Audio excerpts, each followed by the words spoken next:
me semble qu'à travers tout ce que vous avez écrit, depuis l'histoire de la folie et jusqu'à l'histoire de la sexualité, il y a une perception de cette réalité, ou du moins il y a la perception d'un élément de cette réalité qui semble vous intéresser particulièrement et qui concerne tout ce qu'on pourrait appeler les techniques d'enfermement, de surveillance, de contrôle.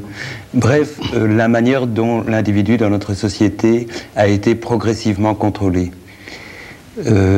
Est-ce que vous pensez qu'effectivement il s'agit là d'un élément qui, déjà depuis un certain temps, depuis peut-être l'époque classique dans notre histoire, est très déterminant pour comprendre cette modernité? Oui, c'est vrai. Si vous voulez, ce n'est pas un problème que je m'étais posé au départ. C'est petit à petit, en étudiant un certain nombre de choses, comme justement la psychiatrie, la médecine, le système pénal, que tous ces mécanismes d'enfermement, d'exclusion, de surveillance, de contrôle individuel ont paru très intéressants et très importants. Bon, je dirais que j'ai peut-être posé ces questions-là d'une façon un peu sauvage à un moment donné, au moment où je me suis aperçu qu'elles étaient importantes.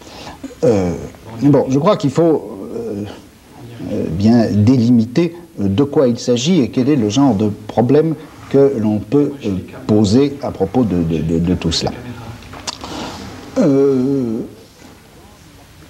Il me semble que dans la plupart des analyses, soit des analyses de type proprement philosophique, soit dans des analyses plus politiques, sinon des analyses marxistes, la question du pouvoir avait été relativement marginalisée.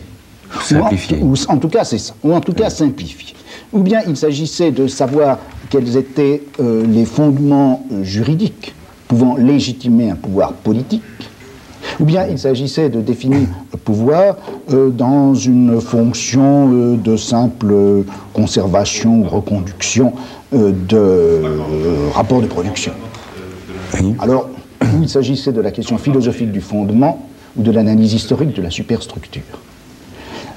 Ceci me paraissait insuffisant, m'a paru insuffisant pour un certain nombre de raisons. D'abord parce que je crois, et un certain nombre de choses dans les domaines un peu concrets que j'ai essayé d'analyser le montrent, les rapports de pouvoir sont beaucoup plus profondément implantés qu'au simple niveau des superstructures. Bon. Deuxièmement, la question théorique du fondement du pouvoir est importante, mais je m'excuse, le pouvoir ne fonctionne pas à partir de son fondement. Bien sûr. Il y a des pouvoirs non fondés qui fonctionnent très bien et des pouvoirs qui ont cherché à se fonder, qui se sont effectivement fondés et qui finalement n'ont pas fonctionné. Bon, si vous voulez, mon problème a été de me dire, mais est-ce qu'on ne peut pas étudier la manière dont effectivement fonctionne le pouvoir? Alors quand je dis le pouvoir, il ne s'agit absolument pas de repérer une instance ou une espèce de puissance qui serait là, occulte ou visible, peu importe, et qui diffuserait son rayonnement nocif à travers le corps social ou qui étendrait d'une façon fatale son réseau. Il ne s'agit pas de, pour le pouvoir ou pour quelque chose qui serait le pouvoir, de jeter un grand filet de plus en plus serré qui étranglerait et la société et les individus. C'est absolument pas de ça qu'il s'agit. Le pouvoir, c'est des relations. Le pouvoir, ce n'est pas une chose. Une relation entre deux individus, et une relation qui est telle que l'un peut conduire la conduite d'un autre, ou déterminer la conduite d'un autre, la déterminer volontairement en fonction d'un certain nombre d'objectifs qui sont les siens. Autrement dit, quand on regarde ce qu'est le pouvoir, c'est l'exercice de quelque chose qu'on peut appeler le gouvernement, au sens très large. On peut gouverner une société, on peut gouverner un groupe, on peut gouverner une communauté, on peut gouverner une famille, on peut gouverner quelqu'un. Et quand je dis gouverner quelqu'un, c'est simplement au sens que l'on peut déterminer sa conduite en fonction de stratégies, en utilisant un certain nombre de tactiques.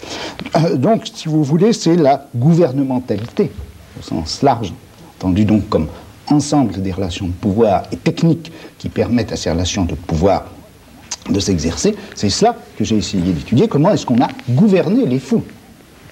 Comment est-ce que le problème du gouvernement des malades, encore une fois, je me mets gouvernement entre guillemets, mais en lui donnant un sens à la fois large et riche, comment est-ce qu'on a gouverné les malades? Qu'est-ce qu'on en a fait?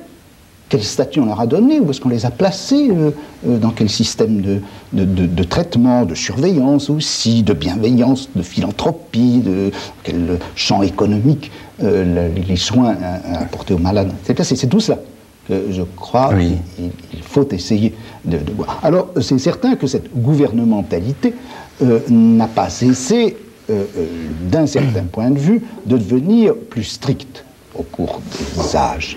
Le pouvoir dans un système politique comme ceux qu'on a connus au Moyen-Âge, ces pouvoirs, entendus au sens donc de gouvernement des uns par les autres, étaient finalement assez lâches. Le problème, c'était de prélever, de faire le prélèvement fiscal qui était nécessaire, qui était utile ou qu'on voulait. Bon, ce que les gens faisaient dans leur conduite quotidienne n'était pas très important pour l'exercice du pouvoir politique. Il était important sans doute dans le pastorat ecclésiastique. Pour le pouvoir ecclésiastique, pour le pouvoir politique, il est devenu un moment où ça a été très important. Et où, par exemple, maintenant, pour prendre une chose très simple, le type de consommation des gens devient quelque chose qui est important économiquement, qui est important aussi politiquement.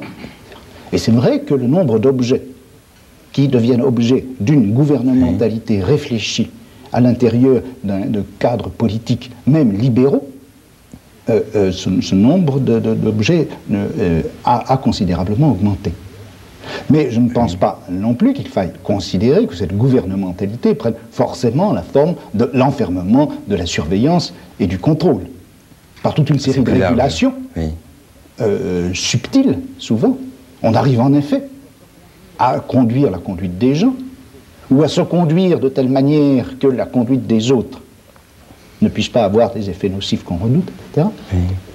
C'est ce champ de la gouvernementalité que j'ai voulu étudier. Souvent, les gens ont lu ce que j'ai fait comme des sortes d'analyses à la fois compliquées, un peu obsessives, et qui mènent à ce résultat que, finalement, mon Dieu, comme nous sommes emprisonnés dans le système qui est le nôtre, combien sont nombreux les lacets qui nous enserrent, et combien il est difficile de dénouer les nœuds que l'histoire a noués autour de nous. Alors qu'en réalité, je veux faire tout le contraire. Car, lorsque j'essaie d'étudier quelque chose comme la folie, ou la prison, etc., prenons, si vous voulez, l'exemple de la prison. Quand on discutait, il y a encore quelques années, disons au début des années 70, avec les gens sur la réforme du système pénal, une chose me paraissait très frappante, c'est que, par exemple, bien sûr, on posait la question théorique du droit de punir. Bien sûr, d'un autre côté, on posait le problème de savoir comment on peut aménager le régime pénitentiaire.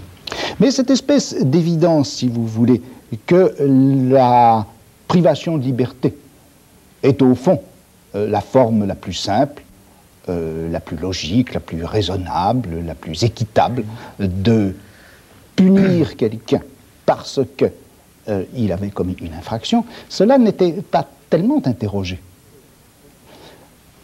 Or, ce que j'ai voulu faire, c'est de montrer combien finalement cette adéquation, pour nous si claire et simple, de la peine avec la privation de liberté, était en réalité quelque chose de récent. Quelque chose de récent, c'est une invention technique qui a été, dont les origines bien sûr sont lointaines, mais qui a vraiment été intégrée à l'intérieur du système pénal et qui a fait partie de la rationalité pénale à partir de la fin du XVIIIe siècle.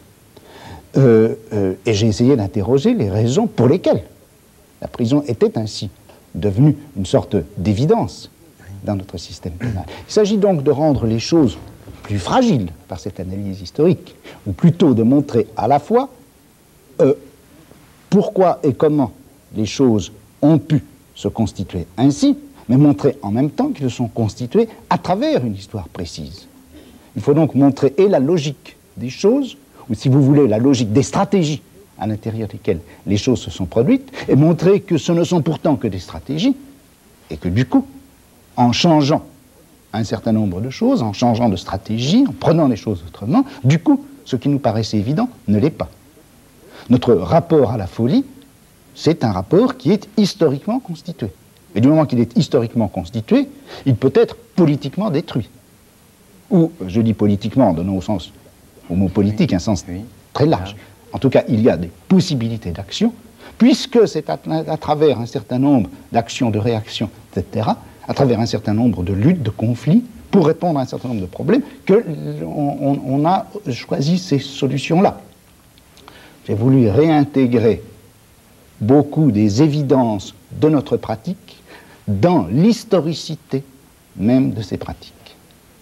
Et du coup, les déchoir de leur statut d'évidence pour leur redonner la mobilité qu'elles ont eue et qu'elles doivent toujours avoir dans le champ de nos pratiques.